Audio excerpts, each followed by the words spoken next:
Welcome to our sixth installment of Book Brothers. I'm Michael Zubal. I'm Tom Zubal. And today we're going to be changing things up a little bit in that we're broadcasting from a remote site where normally we do the podcast from our offices on the north coast of this great country. Today we're at Electric Zuballand, which is the studios in the beautiful city of Brecksville, Ohio, overlooking the national park. Yeah, this is happening in the midst of this incredible global pandemic. We were very frightened, so frightened we decided to do a podcast. So that's what we're doing to occupy our Sunday. This is Easter Sunday, by the way. Happy Easter to all the celebrants of such things. It is a beautiful Sunday afternoon. It's breezy, warm. One should fly a kite if one would be allowed to do it without a mask and gloves on. Yeah, and later on in this podcast, at some point, we are going to say something which will, the word that will be used will be a coupon code at some point in the future, and members of ZubalBooks.com that download the podcast and find the code can use it and get great savings on one of their next orders. Oh, that's a nice benefit. Yeah. To listening. Hopefully we'll say something interesting and they'll just plow right through this and get that secret word. That's right. Cool. Well, one of the subjects we're going to talk about today is a big book deal. We frequently do book deals with a lot of books in them, meaning book collections of 10,000 or more books. Yeah, we've done, obviously every week we buy individual books, but then several times throughout the year we will buy collections in the range of 500 upwards. What's the largest collection we ever purchased, you think? Well, the one in Cincinnati was 35,000 volumes. That was pretty huge. What about the one in the basement of the library in Ithaca, New York? That was massive. That was about 50,000 volumes. Yeah. And then the basement in that house in Alexandria, did that job take us 2 days? 2 or 3 days. And 7 of us went. Yeah. Well, we're going to talk about that one in a future podcast. Sure. Then the Bob B collection in the Upper Peninsula of Michigan. What do you think? Was that 50,000? I'm going to guess it was between 35 and 50,000 books. Yeah, now that was one semi, right? Was that a 58-footer? I think it was a 52-footer, loaded up, maybe double stacked at one end. And so you've got probably 44 pallets of books and maybe a couple double stacked, and you probably get about close to 1,000 books per pallet. So, yeah, you're definitely right in that 30 to 50,000 book range. Yeah, and that was a seriously remote location. It was on Drummond Island, which you had to take a ferry. You have to take a ferry to get to because there's no bridge connecting it to the mainland of the Upper Peninsula. You can drive across Mackinac Bridge, but once you're in the Upper Peninsula, to get to Drummond Island, you're either flying or you're boating over there. You're not driving. If you try to drive, you're probably going to drown. Mm-hmm. Now let's talk about that. Now that began with a relationship developed with Bob as a client, where back in the 80s, I would issue regularly catalogs on books by and about major British and American authors.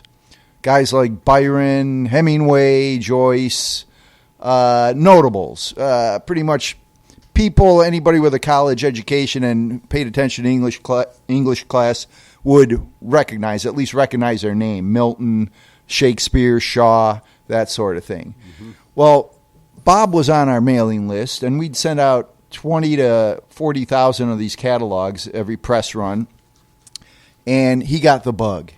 He would call me up. Mom would say, Michael, Mr. B is on the phone, and I'd hop to it. And I'd say, how you doing? And we'd do a little small talking, and he'd say, okay, let's get down to business. And he'd say, and so there were maybe 500 items in each catalog, and he'd say, "Okay, I want numbers 1, 2, 4, 7, 9, etc., till he got to the end of the catalog, and invariably he'd buy between 60 and 70% of the offerings. Wow. I was a pup then. I was in my mid-20s, and I loved it. I thought of him as an uncle. Mm-hmm. It was just phenomenal. And we'd clean up the books, box them up, ship them off to him. A few months later, issue another catalog. Mr. B's on the phone, Michael. Man, what a great guy. And he was a hunter. He was a well-to-do man. He had a house in middle of Michigan, and then he had his house on Drummond Island, and then he had an apartment. I don't know if it was a penthouse, but he had an apartment in Midtown Manhattan. So he spent all of his time in the 3 locations. Mm-hmm. Bought books in New York. He spent a lot of time at the Strand and other bookstores. But man, he'd clean out our catalogs really nicely. What was his day job? He was a printer. So he had a company that would get textbook contracts, mm-hmm. and they would print books for textbook publishers. So he had wherewithal. Yeah. And he loved books. He was a humble guy. He wasn't arrogant in the least, and he humored me, and we had a great rapport. Nice, very nice. So this went on for how many years did he buy from you? This was easily 7 or 8 years, and every once in a while I'd get a special collection, and it wouldn't even go to catalog. I'd just I'd fax him lists, and he would select from those. So we wouldn't even have to issue the catalogs. I'd send him Christmas gifts, invariably cases of wine or Jack Daniels or something like that, mm-hmm. and he appreciated it. And we'd talk about family and all sorts of stuff, the political climate or sports or whatever. And then after about 7-8 years, things quieted down, and toward the mid 1990s, never heard from him again. I assume that he had enough books. Mm-hmm. He couldn't read all those bloody books, right? But he loved them. He loved the idea. He still had that.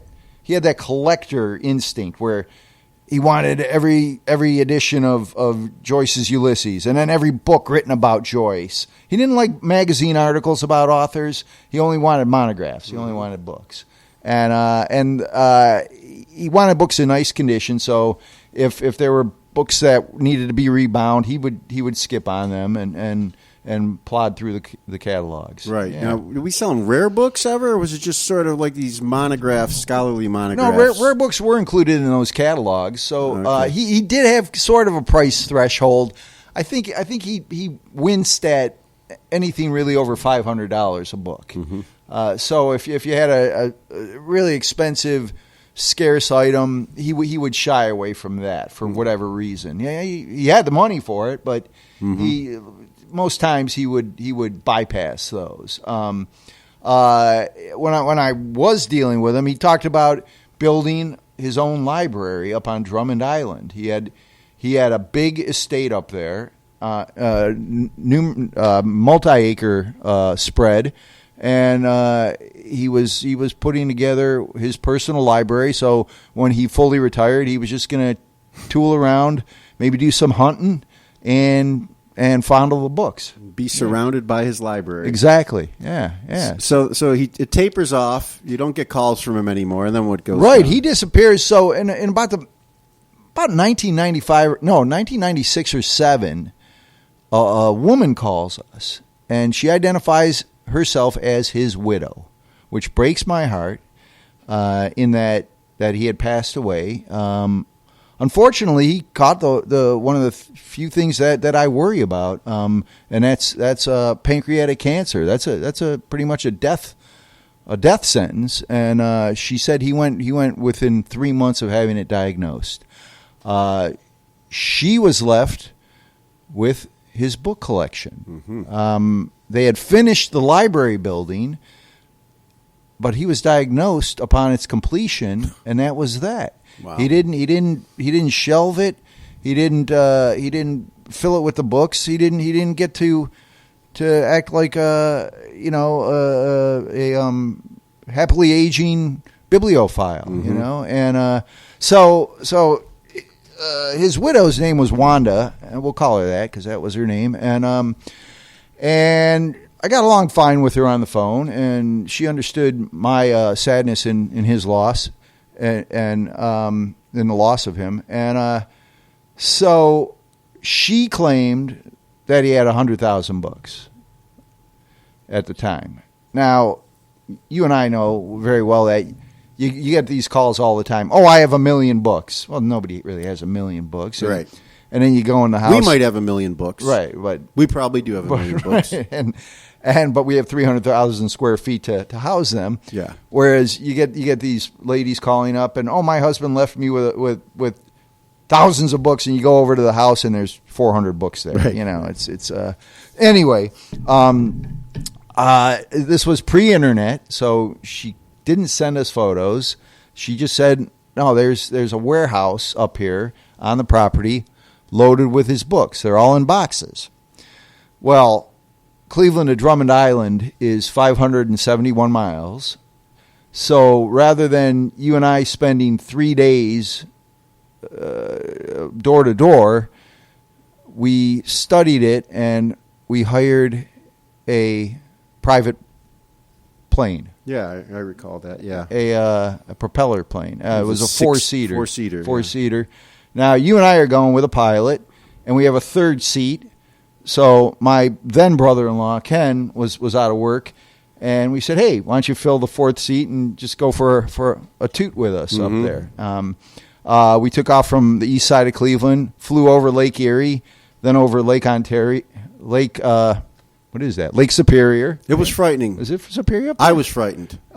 Remember that pilot? He had the worst breath and the worst teeth. Well, I don't want to. Yeah, I don't really. But if he's listening, well, I was the one having to sit next to him, so he would turn to me with a big grin on his face and his headset on, and he'd be talking and cracking up, and I'd be like, "Oh man, guys, this little halitosis going on there."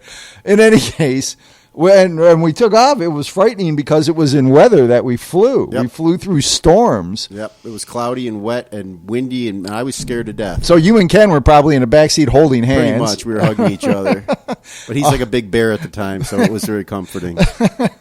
So we land on Drummond Island. We're immediately told to watch out for bear, which is another kind of weird thing because I don't want to come face to face with a bear wherever I am. Mm-hmm. Maybe in the zoo with a moat separating us, but certainly not in the wild.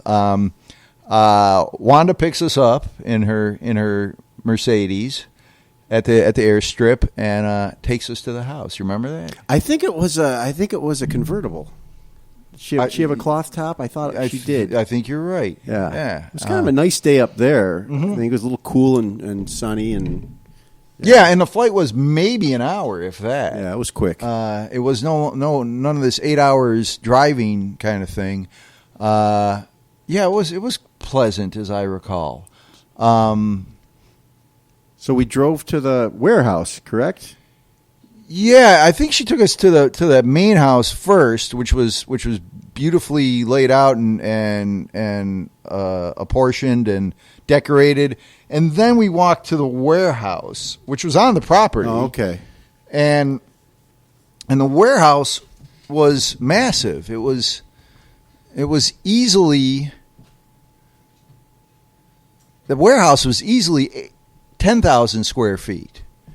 And there were the boxes of books. Yeah, it was like a cube of books. I don't know if they were palletized at the time. I don't think they were. I think they were just cubed on the floor. I remember crawling on top of all those boxes and just opening tops of boxes to get a look inside. It was like the warehouse scene in Raiders of the Lost Ark. It was like, how are we going to get a handle on knowing what kind of books are in here? Right. We were just flipping tops open, and you'd have a box of